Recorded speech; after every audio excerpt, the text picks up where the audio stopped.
All right, so today we're going to talk about our first welding assignment on flux core arc welding, and we're going to do a surface weld. We've done a surface weld before. It's not that big of a deal. If you don't remember what a surface weld is we're going to run a series of beads across this plate that are overlapping. All right, and so it's kind of think about it as dominoes slightly knocked over on each other. We don't want the beads just next to each other or even touching. We want each bead to slightly overlap the previous bead, about halfway to a third, okay?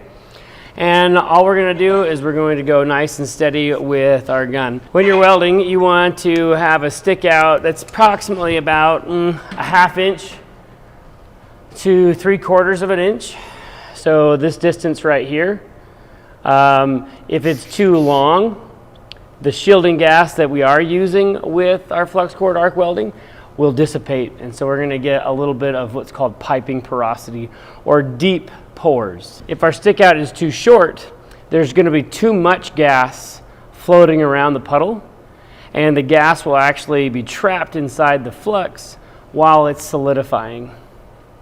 And so you'll end up with what we call a worm track, or an elongated or a long porosity hole. So when you're flux core arc welding, you can get dinged for being too close and too far away. So we really want to try and hover around that 3/4 to ½ inch on this flux cord wire. The settings we're going to use are on the chart, and we're going to be cutting material that is approximately 5/16 thick. Okay, we're not going to be using a thinner material. We're going to use a little bit thicker. And so I'm going to look at the 1/4 inch settings on the chart. So when you set your welder up, take a look at the chart and adjust your voltage and your wire feed for 1/4 inch settings on the wire we're using. When you cut your material, it's very important that you start cutting things accurately. So now I'm going to actually measure the pieces you bring me. If you actually bring me a piece that measures within the 4 inches by 6 inches that I'm asking, I'll automatically give you an extra point on your assignment, okay? So make sure you cut these accurately. Don't just cut willy-nilly. I've been seeing people cut really big pieces for a single weld. This should be plenty. We'll go 4 inches by 6, and we'll weld the 4-inch way. And we're gonna fill this all the way up going that direction, all right? It'll go by pretty quick. I would quench this every 2 to 3 welds. You need to chip it and brush it every weld, but I would quench this every 2 to 3 welds. It's going to get very hot. One thing to also remember is that while we're flux core arc welding, we're going to be dragging. We don't want to get too steep while we're dragging, and we could be somewhat straight in. Just turn your head down to the side and make sure you can see the wire making contact with the metal and watch the puddle. I've noticed that some kids will get lazy and will start doing a perpendicular drag. That tends to create lots of spatter. In order to eliminate your spatter, you want to try and keep the gun in direction with the way you're dragging. So whether you're holding the gun like this or the gun like that as you drag across, or if you're left-handed and you're dragging that way, that's the way I would drag it. And again, there will be slag on this, so you're going to need to chip. Make sure you brush and clean each weld before you go on to the next one. Let's go ahead and get our gear on and weld. All right, now that we got our gear on, we want to make sure that your gas is on, and again, your machine is on to the right settings. Again, I would pick somewhere around the 1/4 to 3/16 settings on the chart for 045 flux core. All right, we're going to try really hard to keep our first bead nice and straight. We're going to go.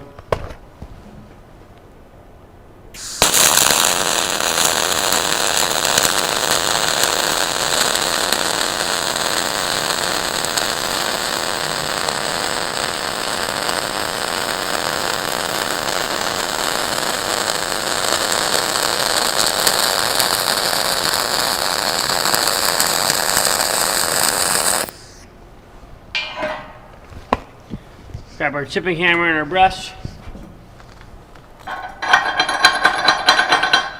Okay. There we have a nice straight bead. And make sure you go nice and slow and keep it steady. Second bead. We're going to overlap. Basically try and put our wire almost on to the previous weld. I'm going to watch the puddle get a little bit bigger. and weld up onto the previous weld.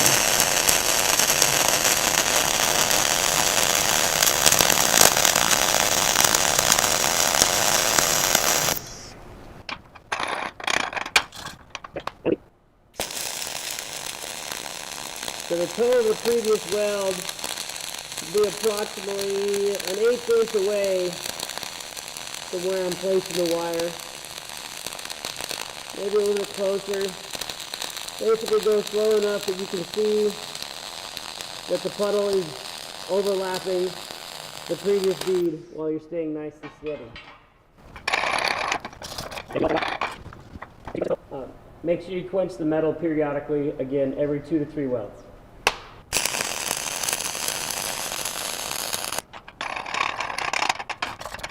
Because our settings are a little bit hotter than we've used before, you may find that shade 10 is no longer comfortable for you, and that you might want to put it on a shade 11 or 12.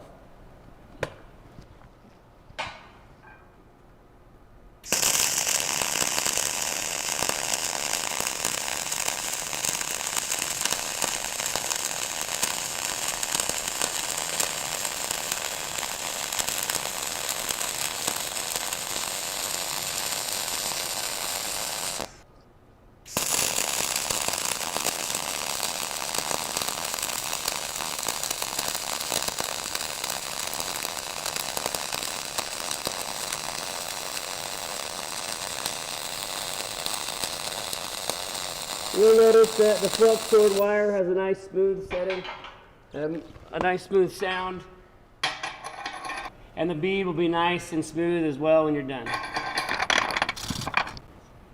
We're going to do a total of 8 welds, so get comfortable.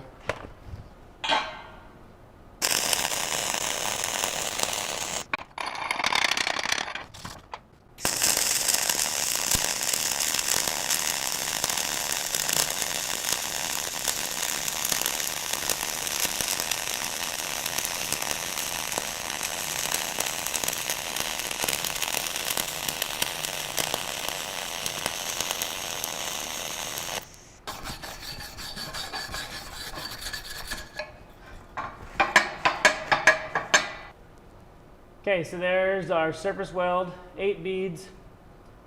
Hopefully that you measured the plate right, and you'll get a couple points extra on this, and then you'll finish up with the rest of the plate to get your second score. All right, that's it. That's the surface weld. Let's go ahead and move on to the next one.